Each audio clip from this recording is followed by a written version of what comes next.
Like many of you, I stopped taking my car out. And what problem was the car meant to solve? Transportation? What problem was the house meant to solve? Housing?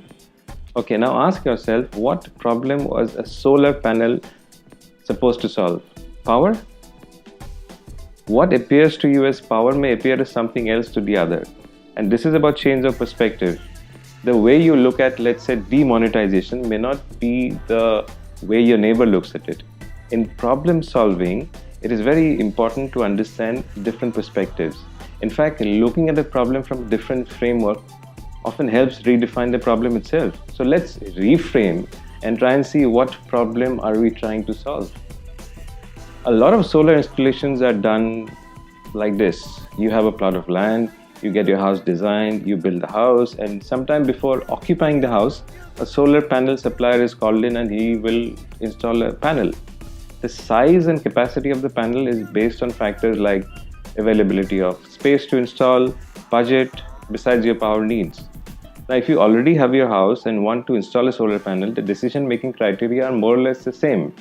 In the end, you usually have something which looks like this, a panel which meets your energy needs, often partially, and sticks out of the house. The general approach so far towards installing solar panels in homes has been somewhat like an afterthought. Dialogues around an integrated approach are rare. And by an integrated approach, I mean a scenario where solar panels design becomes an integral part during the design of the house itself. Now look at the car again. You mentioned that this is solving a transportation problem. Suppose we put some solar cells on the car. It is still solving a transportation problem, isn't it? Now let's use the same logic in case of the solar panel on top of the house. Can an integrated approach towards solar power in the residential sector be used to solve a different problem? Let's say the housing problem. So let us reframe the problem. Let us use solar energy to reduce the demand-supply gap in housing. Now you've heard of the rooftop policy and the net metering policy. There's another policy which is called the Housing for All by 2022. This is also referred to as the Pradhan Mantri Awas Yojana. Now, what is the housing shortage in India? I think the current shortfall is about 26 million units. And despite all attempts, this shortfall is only increasing. There has been two major factors contributing towards this so far. A large chunk of this shortfall is in a category where potential buyers can afford to buy a house in the 3 to 7 lakhs range if they could get a home loan. Now, till recently, most of these people, mainly from semi-urban and rural areas, were in the so-called informal sector. Potential buyers earned enough to pay back a loan of 3 to 5 lakhs, but the earning was in cash and they were not bankable. So getting a loan for such people would be very difficult as they would not have the paperwork. Now this has changed drastically over the last 2 years or so with the Jan Dhan accounts where one could open a bank account with just 1 rupee, and of course the overall digitization in India, which has become more of a social revolution. So it is becoming much easier for people to secure loans today as they enter the formal economy. The second issue has been that we have been constructing homes in more or less the same way that homes were constructed in our grandfather's time. The approach is still the same. You have a plot of land, you design the house, then you do detail designing, services design, and the house is erected brick by brick, layer by layer. We have failed to take advantage of advanced construction technology which allows us to build homes faster. So we are saying that we must stop constructing homes and start manufacturing them.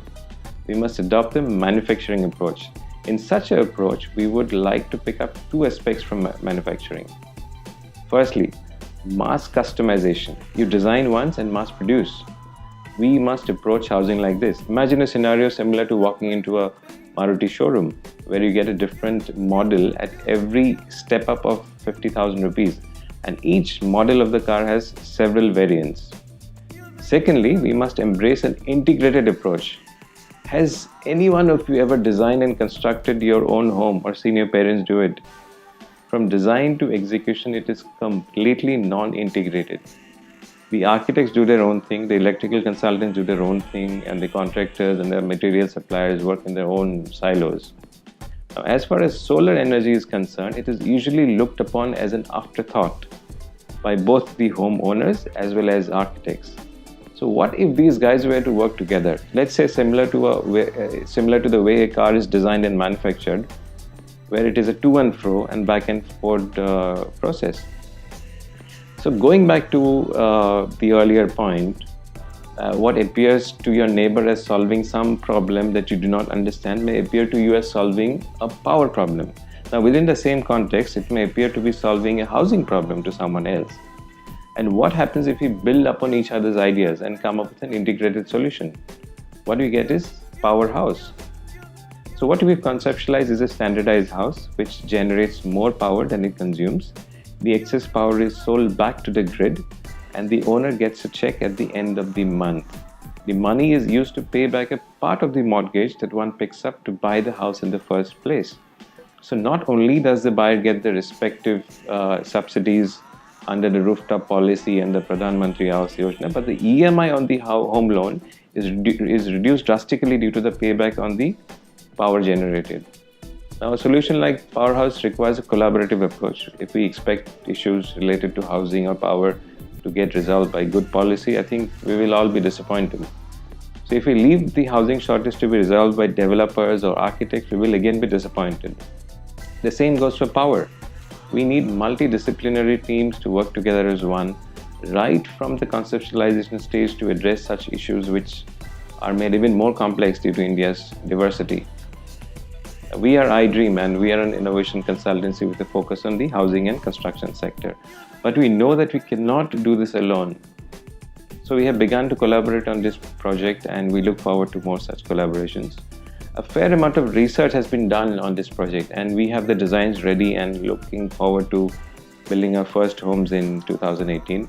These homes will be made of concrete and factory manufactured and can be erected on site in a week's time. They are modular in nature and can expand over time as well. So our team in the past has jointly conceptualized and built another award-winning housing system called the ICH. These are factory manufactured multi-storied homes and erected 70% faster than conventional multi-storied homes. So we are leveraging our understanding of the advantages of standardization and an integral approach while conceptualizing Powerhouse. We also firmly believe that irrespective of how much we scale up, one such initiative is not good enough to solve India's housing shortage or power shortage. 1,000 more are required. We believe in the open source approach and welcome solar energy players to take up an integrated approach. People talk about co-creation and the power of collaboration. Sometimes it is understood as you and me getting together and coming up with a solution. Our understanding of co-creation is a bit different and we believe strongly in involving the end user in the creation of our solutions. We went to villages which do not have power or have severe shortages during the course of this project. So when houses are designed sitting miles away without understanding the context, this is what happens. People do not sleep on their beds in their bedrooms, they sleep outside. There is no power inside the house and it is way too hot to sleep inside during the summers. Of course, in the winters, it's way too cooler inside the house than it is outside.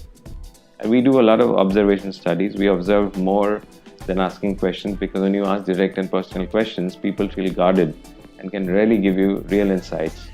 In one such study, we were trying to find out what would be the biggest perceived benefit for users if they get electricity.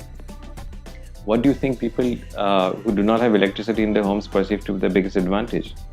Well, the top choices were watching television and the ability to charge their mobile phones. So when you dig a bit deeper, you realize that such families who are a bit removed from the mainstream feel elevated and feel like they are part of the mainstream if they can get to know what is going on in the world. They feel empowered. So our team went with the preconceived notion that getting light in their homes at night would be seen as the biggest advantage, and it turned out that it was not so. This is about understanding the end user's perspective. A lot of new initiatives are based on the basis of business viability. If the numbers look good on paper, it is assumed that it will work. Some smarter ones try and get a technical feasibility done and believe that if there is no reason why an initiative should not work if viability and feasibility is taken care of. We, however, believe that this is not enough. You ought to find out the desirability factor. What do the end users want? Okay, I'll show you a picture. What is this? This is a toilet built under the Swachh Bharat Abhiyan. Statistically, this is one of the most successful initiatives in recent times. But when you go to see some of the on ground work, you realize that some of the toilets are being used as granaries, storerooms, or even pawn shops. Why? Well, for generations, people have been used to going outside to relieve themselves. Now, suddenly you are asking them to do it inside. Culturally, it is not acceptable. Secondly, this is the strongest structure in the house. So I would rather store my valuables rather than do my dirty thing. So understanding people's aspirations and feelings is very, very important. So we feel that Powerhouse has the ability to empower people living in the fringes. Then you get a house which is hygienic and safe. And when people do not fall ill too often and you spend less on medical expenses, it is seen that such funds are usually diverted towards education. Of course, the light in the house helps a lot. The grid pays you back for the excess energy generated, and this helps to pay back a part of the mortgage that you pick up to buy the house in the first place. The business model allows for local people to become installers of Powerhouse. This helps skill development and income generation, and of course, power is ensured. All of these will help empower communities and uplift them socio-economically.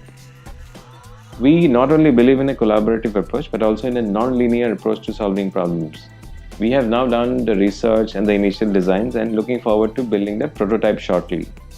So if the battery in a car fits in neatly inside the bonnet and is an integral part of solving a transportation problem, why can we not look at solar power to be an integral part in addressing the housing shortage in India?